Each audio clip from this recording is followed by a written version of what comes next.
महाकुंभ की तैयारियों का जायजा लेने प्रयागराज पहुंचे सीएम योगी ने सबसे पहले संगम पर पहुंचकर गंगा दर्शन और पूजन किया। जनवरी 2025 में लगने वाले महाकुंभ को ग्रीन और स्वच्छ उनके तौर पर पेश कर रही है।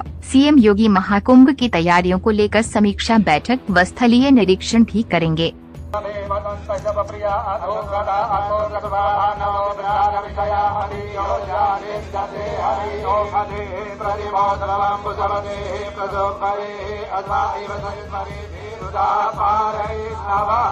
सर्वोपचारार्थे गन्धाक्षपुष्पाणि समर्पयामि।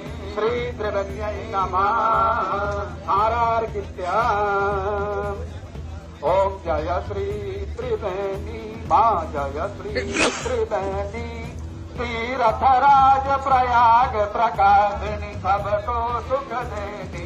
ओम जय श्री त्रिवेणी गंगा यमुना प्रकट बहुत मिली धान्य दो बानी कार गुप्त सरस्वती संगम हो स्वर्ग निशैली।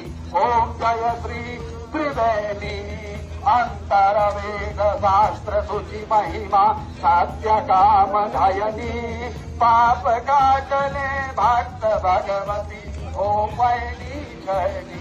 ओम जय श्री त्रिवेणी करुणावतारम संसारसारम भुजगेन्द्रहारम आरार्यम समर्पयामि। श्री त्रिवेण्यै नमः। शांतिरंतरिक्षोम शांति पृथ्वी शांतिरापः शांतिरोधयः शांति वनस्पतयः शांतिर्देवाः शांति ब्रह्म शांति सर्वगुण शांति शांतिरेव शांति सामा शांतिरेवि यदा समे हसे ततो नो अभयं कुरु साम्यः दुर्प्रजाभ्यो भयन्तः।